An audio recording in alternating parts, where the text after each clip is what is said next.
We do not have a guest for the next segment, which is fine. I get offended all the time because we always, scramble to get somebody to come in and talk fantasy. And I'm like, I sort of talk fantasy for a living. I can do that. I'm a pilot. I can fly. But you know what, Sammy? Let's take a trip to the aisle. Fantasy aisle. Welcome to our Fantasy Island. And I got to say, number one, I'm really bad now at not pulling up the ranks rival. That is on me, Sammy. I will be better at doing that. But the Fantasy Island intro is one of my favorite things. By the way, Underdog Fantasy is the easiest way to play fantasy sports. It's simple to get started. Just head to underdogfantasy.com or download the app. Sign up using the promo code SICK, and Underdog will double your first deposit up to $100. Oh my gosh. I got, there was a bunch of people at my house the other day for Thanksgiving, and they were using the Underdog Fantasy app, enjoying the heck out of it. There are so many games. It's better than traditional fantasy leagues. Like, traditional fantasy leagues are frustrating. You got to worry about what somebody else is doing. Like, you can't go out there and root for CeeDee Lamb because, my buddy Craig's got CeeDee Lamb. That wasn't, please don't, but you know what? I'm tired of that. I want to just go out there and worry about the teams that I'm putting together, not be beholden to mistakes I was making back in August. That's why Underdog Fantasy is one of the best ways to go. And even that you think the season's over or that the season's winding down, it is not. And so go out there and play fantasy football. For those of you, though, who are playing in traditional leagues, or this probably tracks for a lot of people who are playing daily as well, or playing on platforms like Underdog Fantasy, there's some good matchups to behold out there. Now, obviously, coming into this week, Josh Allen was the number one quarterback. The number two quarterback with an opportunity was whomever is starting at quarterback for Houston, because I know it's not Davis Mills. Lamar Jackson has a real opportunity to get right this week. I know that he's been disappointing over the last couple of games. The Ravens have in general, but the Jacksonville Jaguars have allowed the third most fantasy points to quarterbacks this season. So if you've been wondering, the last month of the season. So if you've been looking for a guy who perhaps has been on the back burner because you picked up Justin Fields, I think Lamar Jackson is ready to go. What about the Dolphins running backs? Houston has allowed the most attempts, yards, all that stuff to running backs. A lot of people love Jeff Wilson Jr. He is the guy that, he's involved in the passing game. I think that's huge. I love Raheem Mostert. I equate it similarly to the Lions backfield, where DeAndre Swift is the pass catching guy. And DeAndre Swift yesterday had a pretty good game. He had a 2-point conversion.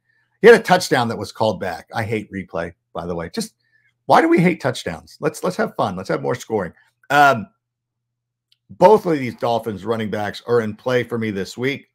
So I like Raheem Mostert. I like Jeff Wilson Jr. You can start both of these guys.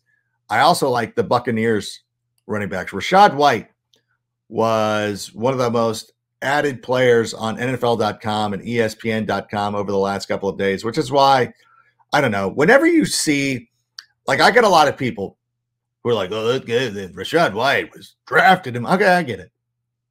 Like, people who play on some other platforms, if you're a real, like, I don't know, I always have a weird issue to where, like, it feels like most people are in casual leagues. Like, yeah, I play with my buddies or do whatever. I don't think that I'm ever going to crack the audience that is a hardcore fantasy fan, because they're probably working as hard as I am. I got to go for the more casual fans who need to be told to go pick up Rachaad White. And you can play Rachaad White this week against the Tampa Bay Buccaneers. Cleveland has allowed the most total touchdowns to running backs this season. Terry McLaurin is a really nice option against the Atlanta Falcons. The Falcons have allowed the most receptions and receiving yards to wide receivers this year.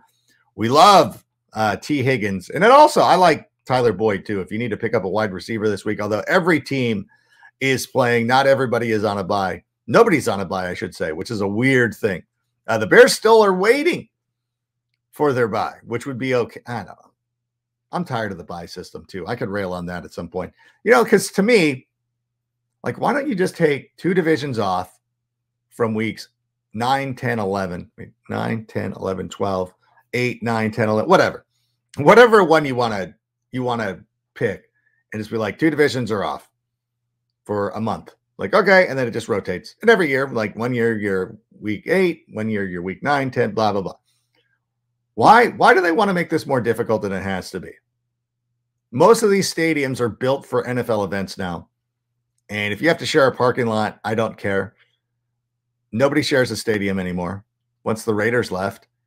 If you share a parking lot, like Seattle had this problem a couple of weeks ago. We're like, oh, we want to move our game because we want to, don't want to ruin the Seahawks. Well, the Mariners are getting eliminated in 3 games anyway, so it doesn't matter.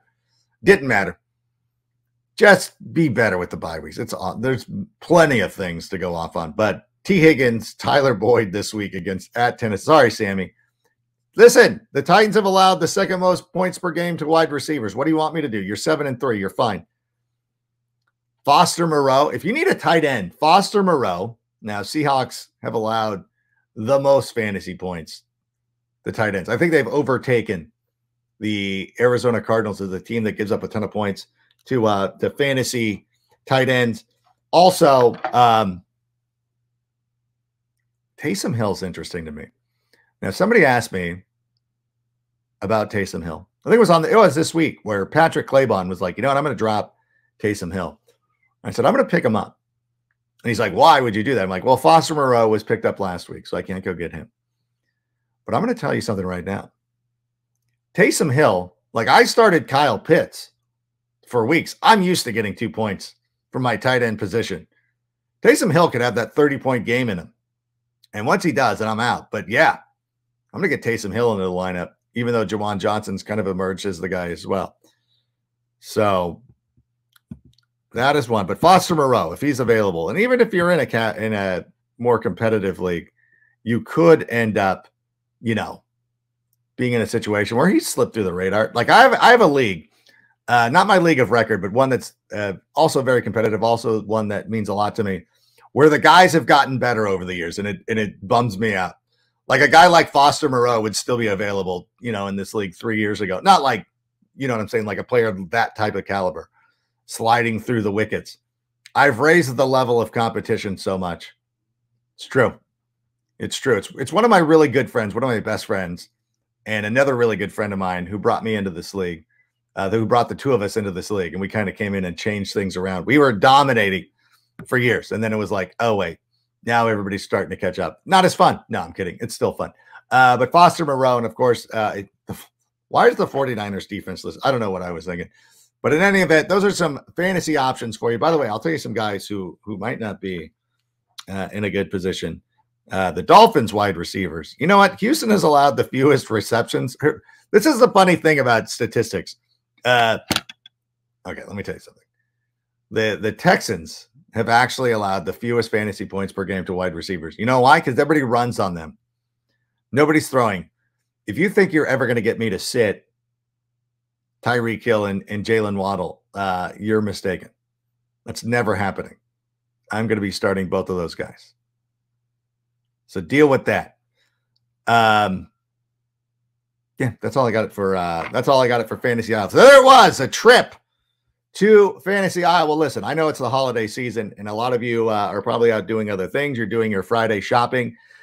We are going to let you go now for the day. I wish there was better things to talk about with the Chicago Bears. Again, as Dan said, it would be fun if it was a situation where, hey, you know what? It's Zach Wilson, Justin Fields, who is the better quarterback in that draft? But I think that race has been cut and dry. I think the Trevor Lawrence people will continue to be like holding out hope that perhaps their guy can turn it around. But I think right now, based on the information that we have and the way that people are, the real scouts are talking. I know that there's still people out there who love to go on Twitter and say like, oh, Justin Fields can't throw. Like, well, that's mistaken. He's proven it. There was a nice thread that I retweeted on Thursday that just showed like some of the amazing throws that Justin Fields has made over the last couple of months, years, whatever. He can obviously throw the football, and he can obviously command an offense. I don't think that we've really seen him, what he's been able to do. And when we make that kind of Stephon Diggs type trade and get a guy or whatever we do, When we have another elite level wide receiver in here, you're going to be like, oh, wow, this does look much different. And Justin is not going to have to run as much as he's done. They'll still run, but not as much as he's had to. I think things will be a lot different. But you know what? That's a conversation for another day.